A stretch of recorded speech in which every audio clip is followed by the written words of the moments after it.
संसार के लोभी पुरुष बड़ी कठिनाई से धन का संचय करते हैं। लिंग पुराण में तो एक बड़ी सुंदर बात लिखी है। लिंग पुराण में लिखा है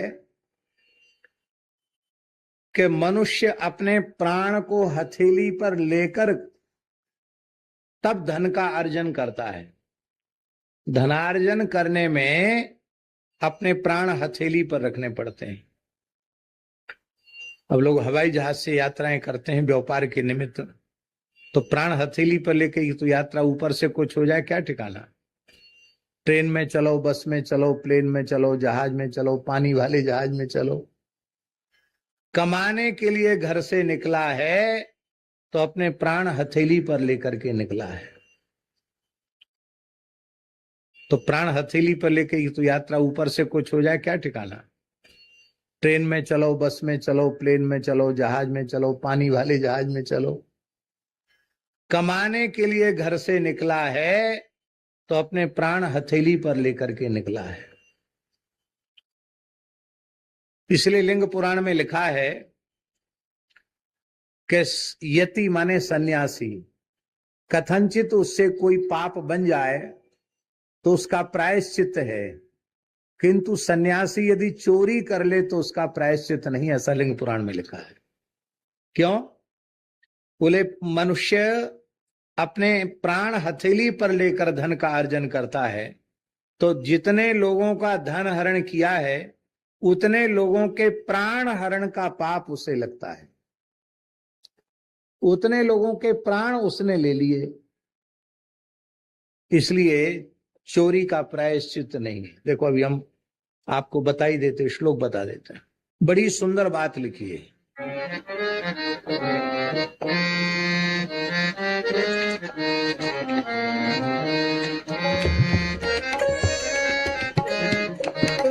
लिंग पुराण अध्याय 90 श्लोक संख्या 13। यदेतद् द्रविणम नाम प्राणा ह्येते बहिश्चरा सतस्य हरते प्राणान यो यस्य हरते धनम। स्पष्ट लिखा है। यदेतद् द्रविणम नाम, जिसको लोग धन कहते हैं, ये मनुष्य के बाह्य प्राण हैं। इसलिए जो इस धन का हरण करता है वह उसके प्राणों का ही हरण करता है।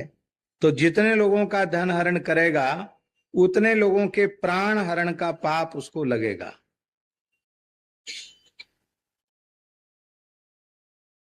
इतना निषिद्ध है। तो धन ऐसा नहीं है, धन भी बड़ी कठिनाई से अर्जित होता है। इतनी कठिनाई से अर्जित धन का संचय तो करते हैं, किंतु उस संचित धन का दान नहीं करते हैं। संचय का प्रयोजन यदि दान नहीं है तो संग्रह ही दुख का मूल है, दुख का कारण। इसी को पूज्य स्वामी श्री शरणानंद जी महाराज, मानव सेवा संघ वाले स्वामी जी, कहते थे बटोरना विषाद है और बांटना प्रसाद है। उनकी तो विचित्र शैली थी बोलने की। बटोरना विषाद है, जितना संग्रह करते चले जाओ उतना विषाद, उतना दुख, उतना कष्ट बढ़ता चला जाएगा। और बांटना प्रसाद है। प्रसादस्तु प्रसन्नता, प्रसन्नता को प्रसाद कहते हैं। तो जितना बांटोगे उतनी प्रसन्नता रहेगी।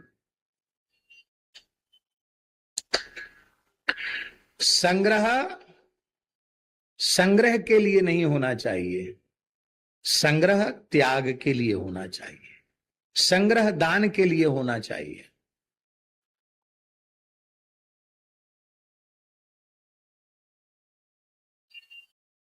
पहले कथा कहते थे तो कथा में कुछ आता था तो उसको मने नहीं करते थे। पोथी पे कुछ ना कुछ चढ़ता था, कपड़ा लत्ता बर्तन, तो सेवा में लग जाता था। फिर ये नियम ले लिया गया कि कथा के माध्यम से न सीधे सीधे न प्रकारांतर से कुछ लेना नहीं। तो उस समय की बात है जब अपने आप कुछ आ जाता था। कलकत्ते के कुछ लोग थे, वृंदावन में कथा हुई तो मारवाड़ी समुदाय में थोड़ा उत्सव होते हैं, जन्म उत्सव है, रुक्मिणी विवाह है, तो ऐसे अवसरों पर लोग खूब आभूषण है, वस्त्र है, माताओं के कपड़े हैं, वो सब देते हैं। तो कलकत्ते के लोग थे, बड़े अच्छे लोग थे, तो उन्होंने बहुत बढ़िया बढ़िया रेशमी साड़ियां, कुछ आभूषण दिए। तो हमारे मन में आया उस समय कि भगवान की पोशाक बन जाएगी इसकी, और मंदिर में पर्दा, अगाड़ी, पिछवाड़ी बन जाएगी, और जो आभूषण भगवान को धारण हो सकते खाक चौक में वो हो जाएंगे, और जो माताओं के उपयोग के होंगे वो माताओं को प्रसाद रूप में दे दिया जाएगा। ऐसा हमारे मन में आया। तो ज्यादा दूर कथा नहीं हो रही थी, सामने सुदामा कुटी में ही कथा हो रही थी। और वो भर के सामान आया तो पूज्य गुरुदेव पहाड़ी बाबा बैठे थे। उन्होंने कहे कहाँ ले जा, तो धरो सामने रखो, सब रख लिया। बोले जाओ गोपेश्वर महादेव दर्शन करके आओ। ठीक है। हम दर्शन करने गए, इतने में मोहल्ले की एक ब्रजवासन मैया आई, ब्राह्मणी। बोले देखो रुक्मिणी ब्याह का प्रसाद है, इसमें से जो जो अच्छा लगे उठा के ले जाओ, और अपने घर में जाके बोल दो देखो थोड़ी देर का मेला है, फिर उठ जाएगी, बाजार उठ जाएगा फिर। तो मोहल्ला की माताएं आ गईं और 5-7 मिनट ही लगा होगा हमको लौट के आने में, वहां सब साफ। तो महाराज जी बोले, हमने पूछा विद्यार्थी से, मैंने कहा सामान रख दिया क्या? बोले जहां से आया था वहीं चला गया,